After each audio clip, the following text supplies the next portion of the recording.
Olá, estudantes da oficina de robótica, essa aula de número 4 e hoje nós iremos fazer uma sequência de cores utilizando um LED RGB. Trago aqui para vocês o circuito resolvido da aula anterior, que eu propus para vocês acrescentar mais um botão para apagar o nosso LED. Então percebam aqui que eu coloquei esse novo botão aqui com esse circuito para apagar o nosso LED e caso vocês não tenham conseguido fazer, aí está a foto do circuito e na descrição do vídeo também nós temos o código dessa resolução. Então nessa aula nós iremos implementar esse LED RGB, que ele vai ficar variando a cor como vocês estão podendo ver aí. Mas antes eu queria falar um pouco com vocês sobre variável, que a gente já vem utilizando aqui a variável do tipo inteiro para definir os pinos, mas a gente tem outros tipos de variáveis também. Então eu trouxe aqui que a variável é um nome para um dado, para uma informação, que ela pode variar o seu valor. Então eu trouxe aqui alguns exemplos. O exemplo da variável do tipo byte, que eu coloquei aqui, o nome dela é opção e ela recebe um valor 10. Essa variável do tipo byte ela pode receber valores entre 0 e 255. Já o nosso tipo inteiro, que a gente vem utilizando, ela recebe tanto valores negativos quanto valores positivos, infinitos. E o nosso tipo string, ele recebe palavras, né? Desde que a gente coloca aqui entre aspas. Então tem aqui string, nome do aluno, João. Mas nós temos também algo chamado de vetor. O vetor ela é uma variável também, só que ela pode receber uma lista de valores. Então, em vez de receber apenas um valor, ela recebe mais de um valor na mesma variável. Então, nós temos aqui a estrutura de uma variável do tipo inteiro. Por exemplo, idades. Aí a gente abre e fecha esse colchete. E dentro de chaves a gente especificou aqui 10, 15, 21 e 34. Ou seja, eu tenho 4 idades diferentes dentro de uma mesma variável. Outro exemplo aqui com strings. Eu tenho aqui nomes. Então eu tenho João, Carla, Alice e Pedro. E aqui embaixo eu trouxe aqui outra informação que é como acessar essa informação que está dentro de um vetor. Então, nós temos aqui, separado por casas, o 10, o 15, o 21 e o 34, e aqui embaixo os números que apareceram, 0, 1, 2 e 3. O que quer dizer esse 0, 1, 2 e 3? É como se fosse o endereço, é a casa.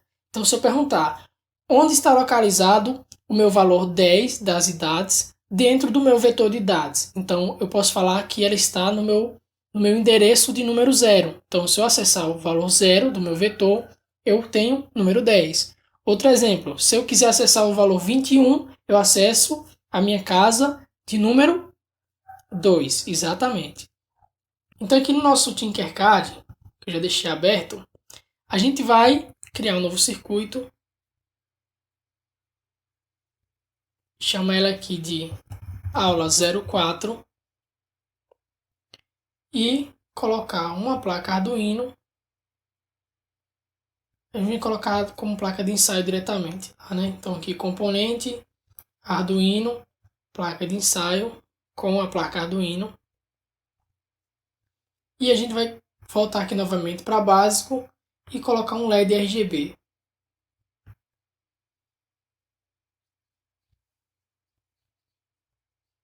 Puxa ele mais um pouquinho para cá.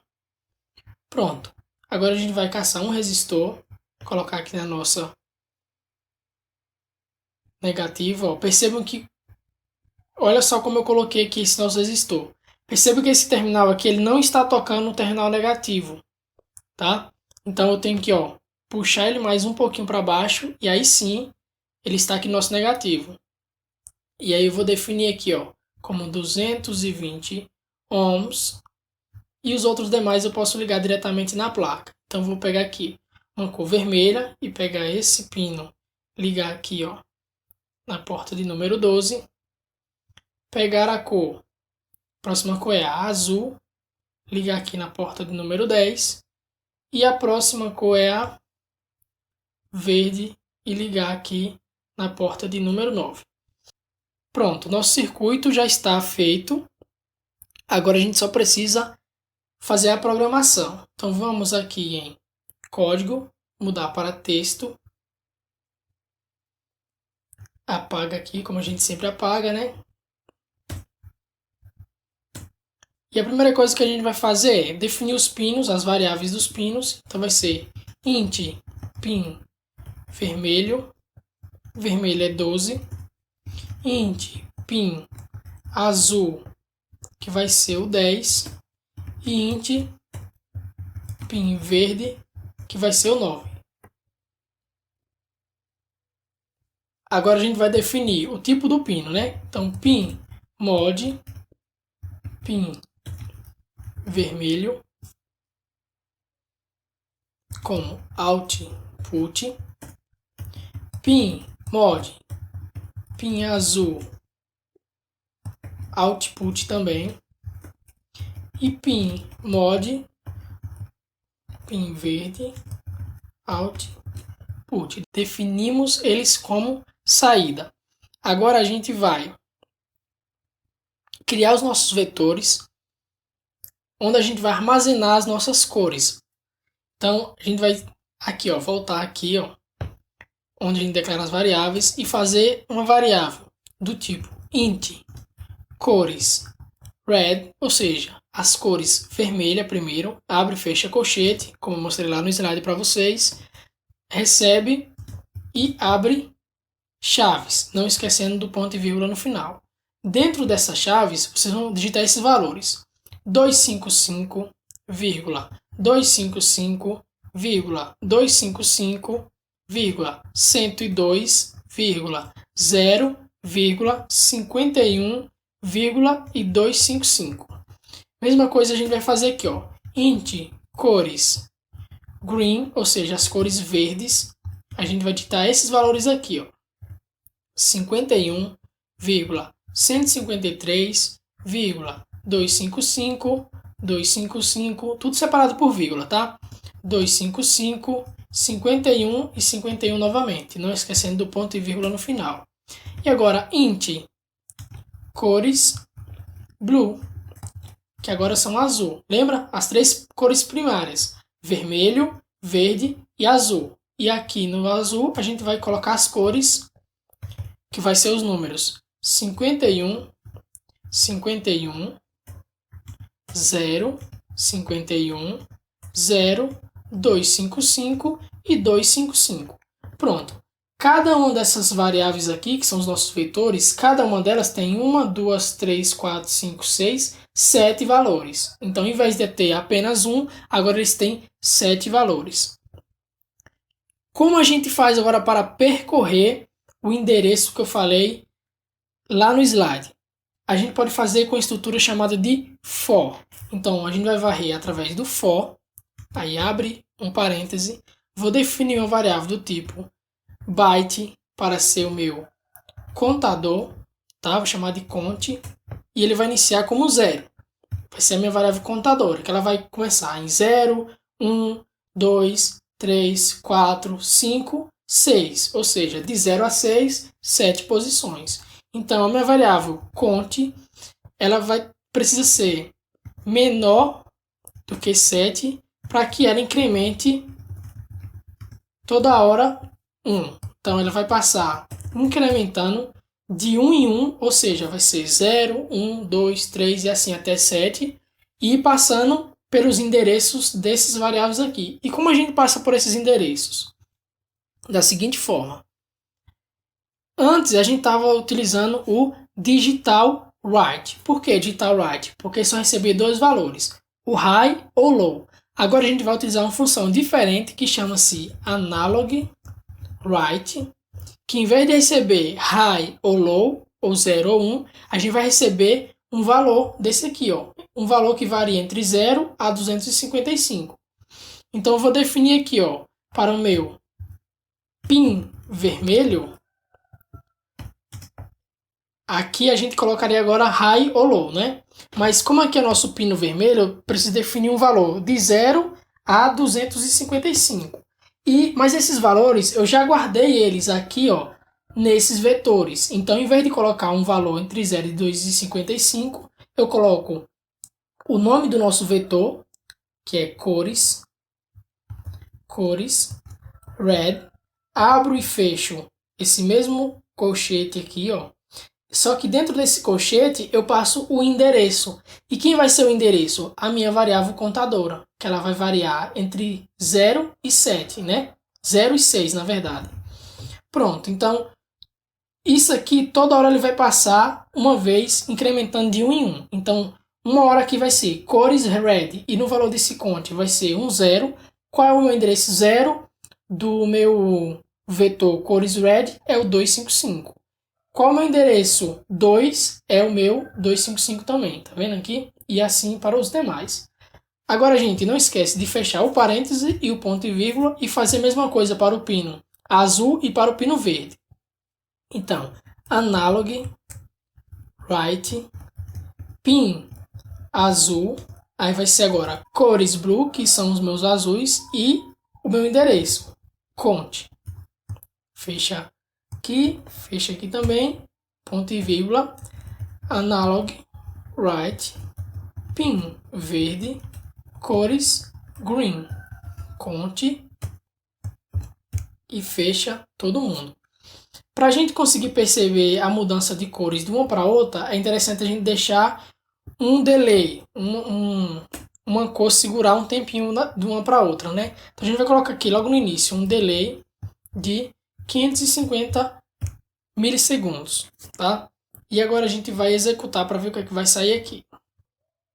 Iniciar a simulação. Percebam que ele está aqui mudando de cor, tá vendo? Então, cada momento ele passa em um endereço diferente e os valores assumem esse lugar aqui. O que eu quero propor para vocês é para vocês incrementarem aqui um botão que quando a gente pressionar o botão, ele coloca uma cor aqui aleatória. Mas antes disso, a gente vai salvar essa função que a gente fez aqui, esse código que a gente fez aqui, ó, a gente vai salvar ele dentro de uma função para ficar bem organizado, tá bom? Então a gente vai colocar aqui, ó, void sequência cores e vai recortar, ó, aqui do final dessa chave até o for, dá um Ctrl X, que é tirar de lá e colocar aqui e chamar a sequência cores aqui em cima. Não esquecer do ponto e vírgula no final. Pronto, agora vocês vão incrementar o botão, que quando pressionado, vocês pegam uma cor aleatória. Eu vou já deixar a função aqui preparada de como ela sorteia uma cor aleatória. E vocês só vão incrementar o botão. Então, vou colocar aqui, ó, void aleatório cores. Criar essa função aqui, aleatório cores. O que eu vou fazer aqui, ó? Definir uma variável para guardar um valor aleatório que ele vai gerar. Então eu vou colocar aqui, ó, int num aleatório, ou seja, um número aleatório. Então aqui, essa variável num aleatório, ela vai receber uma função específica que gera números aleatórios. Essa função ela chama-se random e a gente vai abrir parênteses e passar duas informações, que a gente chama também de parâmetros. Um 0, vírgula e um 6. O que significa 0 e 6? Significa que eu quero que ele gere um número aleatório que esteja entre 0, incluindo 0, e 6, incluindo 6. Ou seja, qualquer número entre 0 e 6. Quando ele gerar esse número aleatório, lembram que o que vai significar esse número vai significar o nosso endereço, que vai ser essas cores aqui, ó. Então vamos supor que ele gere o número 6. O número 6 é nosso último endereço que a gente tem aqui, que é a posição 7, né? Que de 0 a 6 são 7 posições. Então ele vai pegar aqui, ó, em cor vermelha 255, em cor verde 51 e em cor azul 255. E vai gerar uma cor e mostrar lá no nosso LED. O que é que a gente vai fazer aqui agora? Dar um delay para conseguir ver a cor, né? Antes que ela mude. E escrever analog write pin vermelho, vírgula, cores red. E em vez de usar o conte, que era o nosso endereço aqui antigamente, na sequência de cores, o nosso endereço agora vai ser essa variável aqui, ó. Vai ser essa variável chamada de número aleatório, que vai ser um número aleatório para ser o nosso endereço. Analog write pin azul cores blue num aleatório, fecha aqui, e analog right, pin verde, cores green, que é verde, né? Num aleatório. Então fechou aqui todo mundo e pronto. A nossa função para gerar o aleatório já está pronta. Então a gente só vai chamar ela lá em cima quando a gente pressionar um botão. Então isso é o desafio que fica para vocês. E até a nossa próxima aula.